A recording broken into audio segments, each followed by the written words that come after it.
Today we will discuss the process synchronization, and for that I will first cover the producer consumer problem and then the race condition.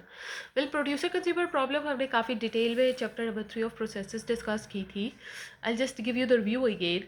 You know, there is a common shared buffer between two of the processes, where one is the producer and the other one is the consumer. Producer is responsible for producing an item and putting it into the next produce space of that buffer. Okay, and over here I'm taking the bounded buffer, which is of the fixed size. In my case I would be assuming it to be of 5. Okay, and then consumer is actually responsible to consume that produced item from that particular next location. ठीक है, next consumed location where it was actually present. अब यहाँ पे हो क्या रहा है कि as I told you, we have got the fixed bounded buffer and we need to maintain the check कि आपका particular जब buffer size fill हो जाए, like it's not left with any of the space, your producer stops. And on the other hand, we need to make sure कि consumer तभी data को consume करना start करें in case if there is any item present in that particular next produced location, ठीक है, or the current location wherever the consumer is. So this is what we need to do. So let's just see that in the coding context. You know, this code will always be true for the first time. और यहाँ पे वो particularly check if maintain इस तरह से हो रहा है कि while if count is equal to the buffer size, ठीक है, it means हमने जब अपनी प्रॉब्लम में देखा कि आपका बफर साइज 5 के इक्वल है, ठीक है, और आपका काउंट भी जैसे जैसे डेटा स्टोर होता जाएगा तो count will get incremented by 1, ठीक है, like moving from location to 0 1 2 3 4 and then it will get incremented. So यहाँ पे जब आपका काउंट इक्वल हो जाएगा बफर साइज के, वाइल कंडीशन के बाद यहाँ पे हमने सेमी कॉलन का साइन प्लेस ही इसीलिए किया है.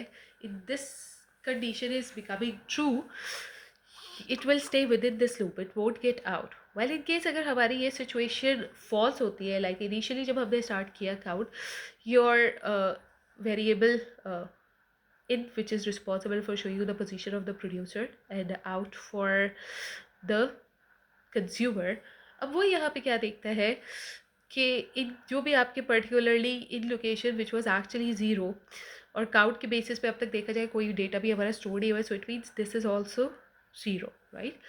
तो अगर आपके काउंट की वैल्यू ज़ीरो है initially and the buffer size is 5, the condition will get false, ठीक है, and your program will come out of this while loop and move to the remaining section जहाँ पे वो बफर और इन जिस location पे आप है आपके जो भी नेक्स्ट आइटम प्रोड्यूस हुआ था it will get stored in that, और फर्दर वो आपकी पर्टिकुलर लोकेशन को इंक्रीमेंट कर देगा to the next position, like from 0 to 1.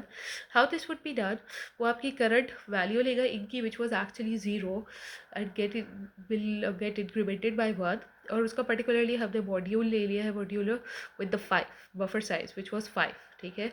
So 1 modulo 5 would get equal to 1 and your value of in got incremented from 0 to 1, ठीक है. This is here it is okay. और इस basis पे अगर हम काउंट में देखें it is showing that now the one item has been stored in this particular buffer, so it will get incremented by 1 as well, ठीक है. So it will change from 0 to 1, 0 plus 1 would be 1. Okay, on the other hand, as I told you, consumer ने इस चीज़ को make sure करना है that it's only consuming the particular data of these particular indexes only when if there is a data present, ठीक है, the data has been written by the producer. So for that it has to go for the check कि in case अगर आपकी count की value 0 की equal है, as I told you कि अब तक आपके प्रोड्यूसर ने कोई ऑपरेशन परफॉर्म ही नहीं किया है to store or to produce an item and store it into the buffer, so your count will be equal to 0, ठीक है. और इनिशियली हमारा जो आउट वेरिएबल जो कि एक्चुअली हमें पोजीशन शो करे of the consumer that is also present at index of 0. So in that case this condition will get satisfied or it's true, so your consumer process will stay within this loop. Why is that so? क्योंकि it is actually showing कि आपने अभी तक कोई data produce करके producer ने consume store किया ही नहीं है, so how it can consume it. While in case इस प्रॉब्लम में हमने देखा कि हमारी काउंट की वैल्यू इंक्रीमेंट हो गई थी बाय 1, ठीक है. तो इस सिचुएशन में जब वो कंपेयर करेगा This condition will not get satisfied as the value of count is 1 and it's not equal to 0, so it will come out of this loop. और जो भी next consume item आपके पास था वो उससे कंज्यूम करके बफर साइज आउट में जो कि आपकी लोकेशन 0 थी वहाँ से रीड आउट कर लेगा, क्योंकि actually it was at that location of 0. ठीक है, एंड नाउ इट्स डन. तो फर्दर उसे ऑब्वियसली नेक्स्ट पोजीशंस पे भी मूव करते हुए डेटा को कंज्यूम करना है. So for that the same function that was performed for incrementing the producer indexes is done same for the consumer. Like you took the value of out, initially it was at location 0, incremented by 1, modulo 5 लिया, so again you will get out for 1. मगर यहाँ पे आपको क्या करेगा, वो count की value को एक्चुअली रिड्यूस कर देगा, डिक्रीमेंट कर देगा by 1. सो काउंट की वैल्यू हमारे पास थी 1 and it will get incremented. So minus 1 would be equal to 0. It means अब यहाँ पे हमें इस चीज़ का फ़ायदा क्या हुआ कि अब एक ही प्रॉब्लम मैंने खाली इसमें लिए और एक ही लोकेशन पे डेटा स्टोर किया. इसका एक फ़ायदा हमें ये हुआ कि फॉर सपोज अगर हमारे पास हर लोकेशन पे डेटा स्टोर हुआ होता, ठीक है, और आपका बफर साइज फिक्स था and it got fit, so the producer would be able to write further more data और produce further more item in that. So इस सिचुएशन से हमें ये फ़ायदा है कि आपका डेटा जैसे ही कंज्यूम हुआ and it got decremented by the count, it means कि अब आपके पास दोबारा से अगर प्रोड्यूसर रन होगा तो उसको पास दोबारा से जो वैल्यू आने वाली है काउंट की, that would be 0 as it got decremented. और आपका साथ साथ स्पेस बनता जाएगा to further store the produced items in that. This is how it would be working. Okay, now यहाँ पे problem क्या है? As you can see that count is actually the shared variable which is shared between all of these two processes. अब यहाँ पे ये simultaneously execute हो रहा है. So this could lead to the race condition. अब race condition क्या है? As you know, within the producer, the count value was getting incremented while from the consumer side it was getting डिक्रीमेंटेड. अब यहाँ पे एक इसी प्रॉब्लम को ऊपर प्रोड्यूसर कंज्यूमर के लेते हुए देखें, this ABC is nothing special, just showing you an instruction like कि आपने R1 वेरिएबल में जो भी काउंट की वैल्यू थी वो स्टोर कर दी, ठीक है. एंड फर्दर इंस्ट्रक्शन बी में क्या हो रहा है, जो भी R1 की value that got incremented by 1, और काउंट में आपने जो भी R1 की वैल्यू थी after incrementation that has been stored.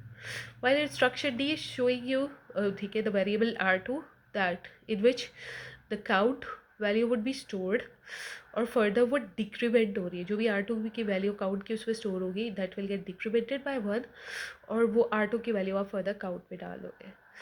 Okay, now what we are supposing कि आपकी जो काउंट की वैल्यू है that is 7. Now what is happening over here, we are assuming that first of all आपकी instruction A execute हुई wherein R1 the value of count will be stored which was 7. So R1 में आपकी value 7 store हो गई, and then the instruction B executed where the value of R1 will get incremented by 1, so that will change to 7 plus 1 8. Okay, as I told you these programs are executing simultaneously. Just suppose कि यहाँ पे instruction C के बजाय instruction D execute हो जाती है where the value of count will be stored in R2, ठीक है. तो यहाँ पे जो काउंट की वैल्यू हमारे पास मौजूद थी दैट वाज एक्चुअली 7. तो R2 में आपकी कौन सी वैल्यू स्टोर हो गई, 7, ठीक है. इंक्रीमेंट होके ये वैल्यू R1 की काउंट में अभी तक हमने अपडेट की नहीं थी, उससे पहले ही ये इंस्ट्रक्शन एग्जीक्यूट हो गई. This is what we are actually supposing, ठीक है. And then after that the instruction E executed when the value of R2 got decremented by 1. So it means आपकी वैल्यू 7 से चेंज होके किस में हो जाएगी, डिक्रीमेंट होके बाय 1 into 6.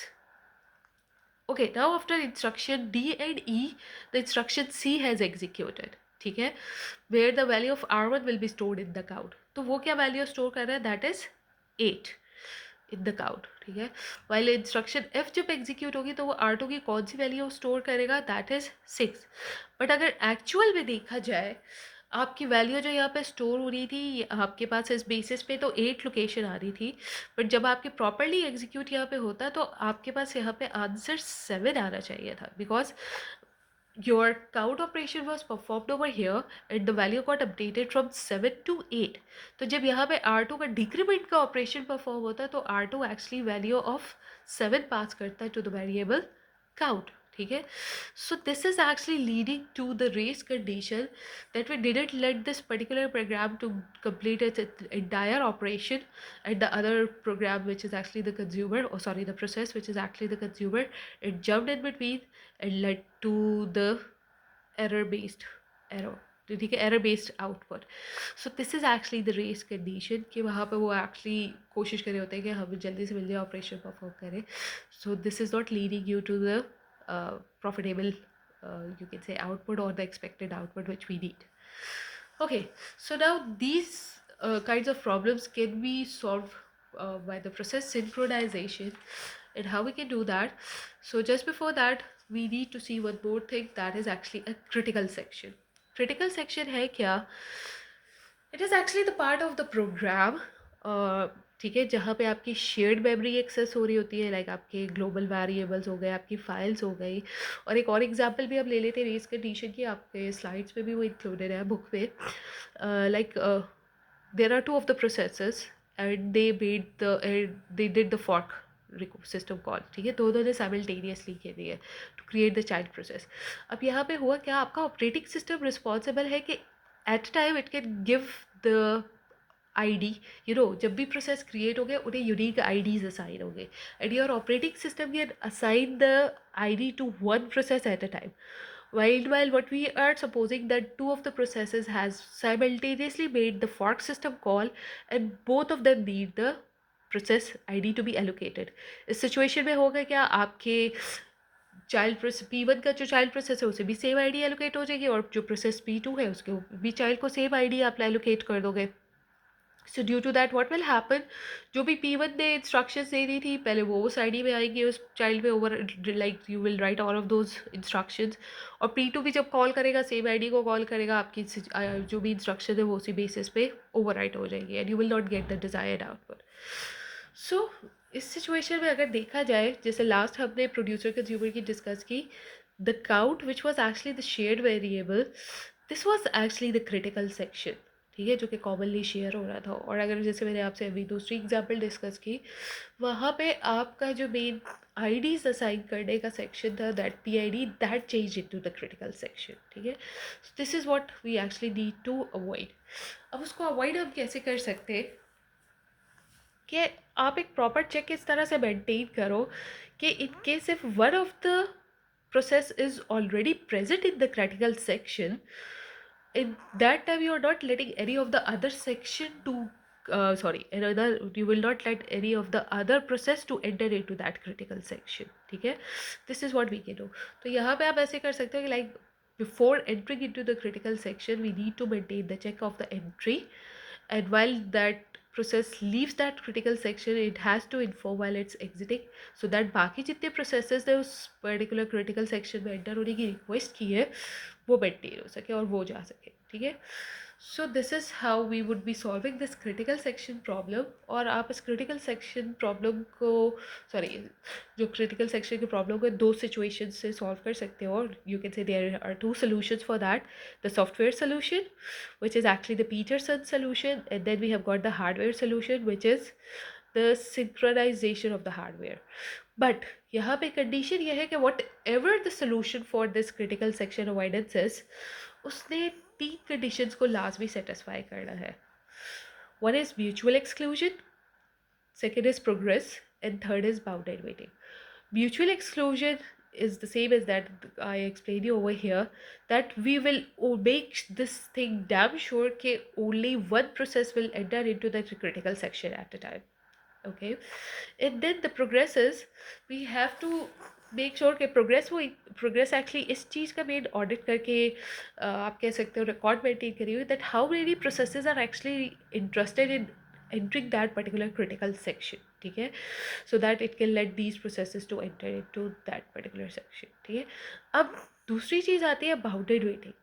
अब ऐसा नहीं होना चाहिए कि लाइक आपका प्रोसेस P0 है, it entered into the critical section, उसके बाद फिर रिक्वेस्ट करता है, ठीक है, फिर आप ऑपरेटिंग सिस्टम ने P0 को क्रिटिकल सेक्शन एलोकेट कर दिया, like it's happening infinite times. तो इस सिचुएशन में बाकी सारे प्रोसेसेस हैं, they will keep on waiting, और वो इतनी देखा जाए कॉम्प्लिकेटेड वेटिंग सिचुएशन बन सकती है that it can lead to starvation and even the deadlock and all, ठीक है, नॉट डेडलॉक, सॉरी, स्टारवेशन।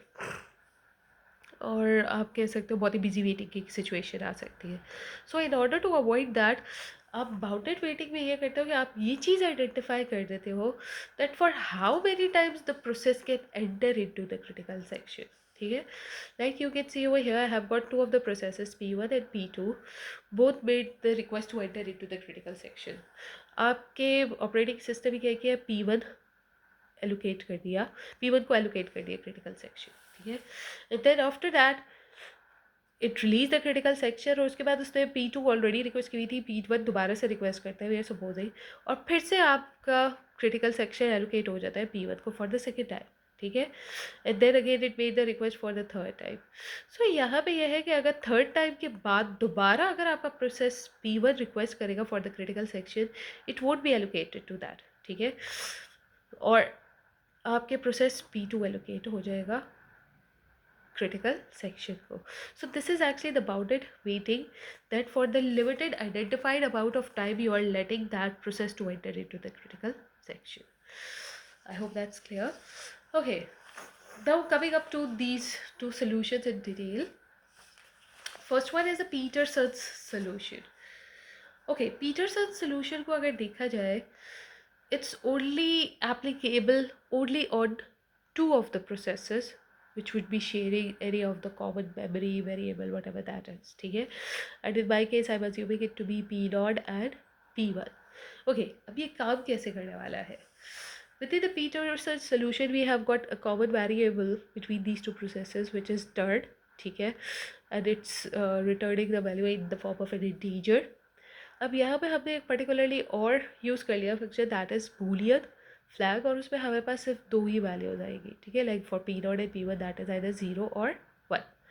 अब वो यहाँ पे काम किस तरह से करने वाला है, let's just see to the structure of this process directly, that always your condition will be true, ठीक है। अब वो यहाँ पे करेगा क्या कि यहाँ पे flag of I, this is representing you, जो भी प्रोसेस आपके पास यहाँ पे है इट्स ट्रू, ठीक है। लाइक हमारे पास प्रोसेस P ऑफ आई है, उसकी वैल्यू है true, like 0 you can suppose, ठीक है। वो चेक करेगा व्हाट अबाउट प्रोसेस 1, उसकी टर्न क्या है, सिचुएशन है is it equal to J। तो यहाँ पे वो ये चेक मेंटेन करेगा वाइल के सिचुएशन में कि इन केस अगर आपका फ्लैग ऑफ J की वैल्यू भी ट्रू है, that it is also interested to enter into the critical section, because initially अगर देखा जाए ऑल ऑफ द प्रोसेसेस जो अभी तक क्रिटिकल सेक्शन में नहीं आए हैं, all of these processes would be false, it means the value would be 0 for them. तो यहाँ पे इनकेस वो चेक करेगा कि फ्लैग ऑफ J की वैल्यू भी इनकेस आइदर ट्रू है और टर्न की वैल्यू ऑफ J की भी ट्रू है, you know we are using the add operation हुआ है। सो यहाँ पे दोनों कंडीशंस को क्या होना चाहिए, ट्रू होना चाहिए। इन केस आपकी ये चीज़ होती है कि अब फ्लैग ऑफ J की वैल्यू भी ट्रू आती और टर्न भी J की ट्रू है वैल्यू, जो कि यहाँ पे आप देख सकते हो ऑलरेडी एलोकेट हुई है, this is true, but in our situation as initially सारी वैल्यूज फॉल्स है, तो फ्लैग ऑफ J की वैल्यू हमारे पास ट्रू नहीं है, दैट इज़ फॉल्स, ठीक है। But keeping the false side at a side, पहले हम ये सपोज कर लेते कि फॉल्स सपोज वो भी हमारे पास ट्रू होती, तो इस सिचुएशन में क्या होता, आपका जो पर्टिकुलरली प्रोग्राम है फ्लैग ऑफ आई बेसिस पे, जो प्रोसेस P ऑफ आई था, वो ये प्रोग्राम जो है इसी पर्टिकुलरली लूप पे रहता, ठीक है। It won't be coming out of that loop, that is the purpose of placing the semicolon as discussed earlier. और इन केस अगर दूसरी सिचुएशन में देखें, बिकॉज वी जस्ट सॉ कि अभी हमारे पास सिर्फ प्रोसेस P ऑफ आई ने रिक्वेस्ट की है, ठीक है, it's interested to enter into the critical section, so it means flag of J की वैल्यू हमारे पास यहाँ पे फॉल्स होने वाली है, it means this condition will not get satisfied, so ये process will come out of this loop, ठीक है, and it will get entered into this critical section, ठीक है। और क्रिटिकल सेक्शन में जब वो अपनी कंप्लीट एग्जीक्यूशन कर लेगा, while after it's done again it will change the value of that particular process into false and exit that critical section, ठीक है। सो इसको हम थोड़ा यहाँ पे कंपैरेटिवली दोनों प्रोसेसेस के साथ देख लेते हैं कि like for suppose process P of not, जिसमें वैल्यू ऑफ फ्लैग ऑफ 0 आपके प्रोसेस P0 की शो कर रहे हैं, दैट इज़ ट्रू, और वो देख रहे हैं कि what is the condition of the process P1, ठीक है, जहाँ पे वो कहते हैं कि okay I am giving the priority to process P1 to just check कि वो क्या कर रहा है, एंड इट्स इक्वल टू 1। यहाँ पे अब वो कंडीशन चेक होगी कि फ्लैग ऑफ वन की वैल्यू आइदर ट्रू है, ठीक है, as I told you initially सारी आपकी सिचुएशंस फॉल्स है, तो यहाँ पे वो कंडीशन सेटिस्फाई नहीं होगी। Flag of one would be equal to zero, well turn is equal to one, जो कि उसने ऑलरेडी यहाँ पे अपने स्टेटमेंट में बताई थी। So this condition won't get true and your process will come out of this loop and enter into the critical section. जब तक वो यहाँ पे है, will keep on executing, and once it's leaving this particular critical section, again it will change the state of the flag of 0 from true to false, ठीक है।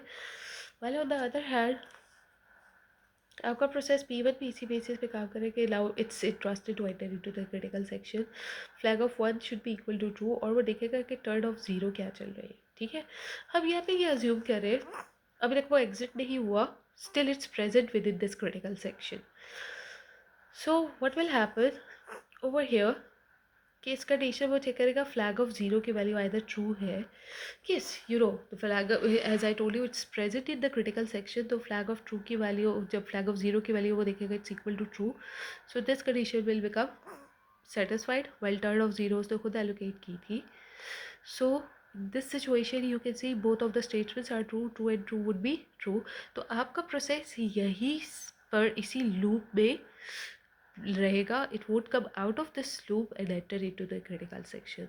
So this is how you are actually maintaining that only one process will enter into the critical section at a time, and in case if it was already exited तो आपकी value यहाँ पे उसे false मिलती, critical section में आता और then वो दोबारा से उसकी वैल्यू को ट्रू से फॉल्स में कन्वर्ट करता।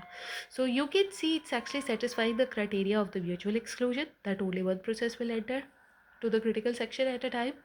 और प्रोग्रेस में वो ये चीज़ भी मेंटेन कर रहा है कि जैसे पहले प्रोसेस पी नॉट आया था, उसके बाद प्रोसेस P1 ने रिक्वेस्ट की, while it was process P node was already present into the critical section, so it kept on waiting, जैसे ही वो गया it came into that। और यहाँ पे हमारे पास दो ही प्रोसेस थे तो बाउंडेड वेटिंग थी, ठीक है। Okay, now there is one of the problem with the Peterson's solution.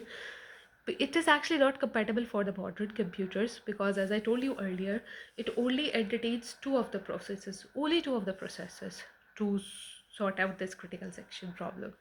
So for that, further we have got the hardware-based solution. यहाँ पे हार्डवेयर बेस्ड सोल्यूशन आपका एक्चुअली दो फंक्शन बेसिस पे काम कर रहा होता है जो कि आप डिस्कस करेंगे। The first one is the test and set log. ये आपका हार्डवेयर सोल्यूशन है और वो किस तरह से है, we are actually using a common shared variable which is actually log, और वो आपकी दो ही वैल्यूज़ ले रहा होगा, आइदर ज़ीरो और वन। और यहाँ पे आप क्या कर रहे होगे during this test and set log hardware synchronization, first of all before entering into the critical section it will inquire about the lock, ठीक है। this is actually the testing part of this operation, and during testing when it just inquired about the lock it just found out कि आपका particular critical section already locked है, ठीक है।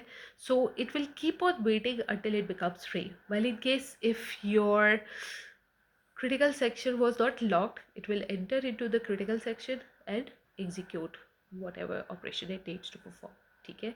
this is how it's working. So in case if that is locked at that time the value would be 1, in case if it's not locked the value would be 0. Okay, coming up to this further set test and set based hardware synchronization solution. यहाँ पे हम actually देखा जाए आपका जो 0 1 की value उसके basis पे जो हमारे ऑपरेशन परफॉर्म हो रहे हैं those are the mission instructions, ठीक है। But in order to just make sure कि आपकी म्यूचुअल एक्सक्लूजन मेंटेन हो, so just for an ease we are converting that to the C language particular program जो कि हम डिस्कस करेंगे। और वो काम कैसे करिए, यू कैन सी कि जो भी हमारे पास test and set is just a ठीक है is a function which will be returning us the value of a boolean, you know, that is either true or false, और जो पैरामीटर में हम वैल्यू पास करें that is also a boolean static target, ठीक है। this target variable is actually holding the value of the lock variable जो भी होगी, and then next we have got the instruction which is boolean of r of v. rv is actually just representing the return value जो कि boolean form में होनी चाहिए, और जो वैल्यू रिटर्न वैल्यू के पास हम पास करें that is of the target, the parameter of this test and set function, ठीक है। और फर्दर हमने टारगेट की वैल्यू को रिप्लेस कर दिया है, ठीक है, सेट कर दिया है as true, it means to be 0, और रिटर्न करेगा वो वैल्यू जो भी आपके आरबी में स्टोर हुई थी, जो भी मॉडिफिकेशन आ रही, because lock variable as I told you earlier कि शेयर्ड वेरिएबल है among two of these processes, so whatever that condition is, तो उसको हमें यहाँ से हमें अपडेट जो भी अपडेशन मॉडिफिकेशन हुई है वैल्यू मिलेगी और वही रिटर्न करनी होगी, ठीक है. Okay, so what is happening over here, we have got two of the processes. Well, when this program will get executed, it will see the test and set, and ठीक है, this pointer basis पे वो location लेगा कि lock की value आपके पास क्या है, यू नो, कि इन केस अगर हम ये देखते हैं कि हमारी लॉक की वैल्यू 0 है, सो हमारी जो वाइल की कंडीशन है within that loop that will be false, ठीक है. So if while of that lock is 0 within the loop, ठीक है, तो फिर वो उस सिचुएशन में क्या होगा, आपकी वाइल की सिचुएशन जो कंडीशन है वो चेक करेगा, that will be false, it will break out of this loop and comes into the critical section. Well, in case अगर आपकी लॉक की वैल्यू होती 1, ठीक है, तो उस सिचुएशन में क्या होता, आपकी वाइल कंडीशन की बेसिस पे देखते, सो आपकी वाइल कंडीशन उस सिचुएशन में ट्रू कंसिडर हो रही होती, ठीक है, while the condition is true based on this while, और वहाँ पे आपका जो पर्टिकुलरली प्रोसेस है it would have stayed within the loop, it won't get entered into the critical section. So coming up to this particular problem again, जहाँ पे हमने lock की वैल्यू को initially as I told you it's always false, ठीक है. So while of 0 की basis पे वो वैल्यू को चेक करता, so that would have become false, और वो लूप से बाहर आके क्रिटिकल सेक्शन में आता और देन वो लॉक की वैल्यू को चेंज कर देता फॉल्स पे, ठीक है, as I discuss the previous section, और बाकी वो रिमाइंडर सेक्शन में आता है, जैसे ही वो हो जाती है दोबारा से वो वाइल की वैल्यू को कन्वर्ट कर देगा इनटू ट्रू पैरामीटर पास कर देगा. Well, on the other hand यहाँ पे अगर आप प्रोसेस P2 को देखो, जैसे यहाँ पे लाइक क्रिटिकल सेक्शन में ही वो था आपके पास, it has to do nothing, तो जब वो यहाँ पे टेस्ट एंड सेट की वैल्यू को क्रिटिकल सेक्शन ही चेक करता, so that value would have been equal to, ठीक है, वो लॉक की वैल्यू आपके पास फॉल्स में होती, ठीक है, 1 में, यहाँ पे like it's still there, it's executing, और वो जैसे ही क्रिटिकल सेक्शन में आएगा उसने वैल्यू को फॉल्स में चेंज किया था यहाँ पे. तो जब आपका दूसरा प्रोसेस रिक्वेस्ट करता है at that time test and set basis पे, तो लॉक की वैल्यू उसे 1 मिलती है, एज आई टोल्ड यू कि जब आपकी वाइल 1 वैल्यू की होती फॉल्स की इक्वल आती, so based upon that situation आपकी वाइल की कंडीशन ट्रू कंसिडर होती है, and your process would have stayed with in this loop, it won't have come out, ठीक है, ऑफ दिस लूप, और वो क्रिटिकल सेक्शन में नहीं जाता है. जैसे ही वो कंडीशन आपकी एक बार वाइल की कंडीशन बेसिस पे फॉल्स होती, तो वो इस लूप से बाहर आता और क्रिटिकल सेक्शन को एग्जीक्यूट करता, ठीक है. Okay, the other one is the compare and swap. What is happening in this compare and swap function? Simply what you are actually doing is, this is also one of the atomic instruction that will compare the contents जो आपकी memory में मौजूद है given value के, इन case अगर आपकी जो भी content of the memory location आपको ये है, it get equals to that particular content that is present in the memory, it will modify the content of that location to a new given value, ठीक है. तो ये काम हो कैसे रहा है, यहाँ पे आपने वही फंक्शन एक यूज़ कर लिया कंपेयर एंड स्वैप, और हमने वैल्यू जो आपको रिटर्न करेगा that is also in the form of N integer, ठीक है. यहाँ पे जो पैरामीटर्स हमने पास किए वो passing the value of the value, sorry, the current parameters pointer basis पे ले लिए value expected and the new value. So now it will see कि जो भी आपका टाइम पर्टिकुलर वैल्यू है वो हमने उसको इक्वल कर दिया है जो भी आपकी डेटा, जो भी आपका आइटम प्रेजेंट होगा वैल्यू में. In case whatever pointer value में is present in the value and gets equal to the expected value, तो आपकी जो भी वैल्यू के मेन वेरिएबल में वैल्यू स्टोर थी it will get replaced with the new value and it will return. तो यहाँ पे हमें इसका सिर्फ फ़ायदा एक ये चीज़ का हो रहा है कि यहाँ पे अगर आपने देखा प्रोसेस P1 अगर एग्जीक्यूट हो रहा था, process P2 made the request, it was waiting.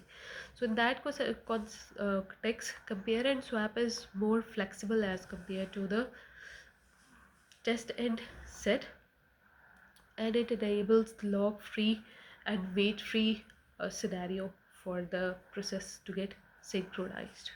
Okay, that's it.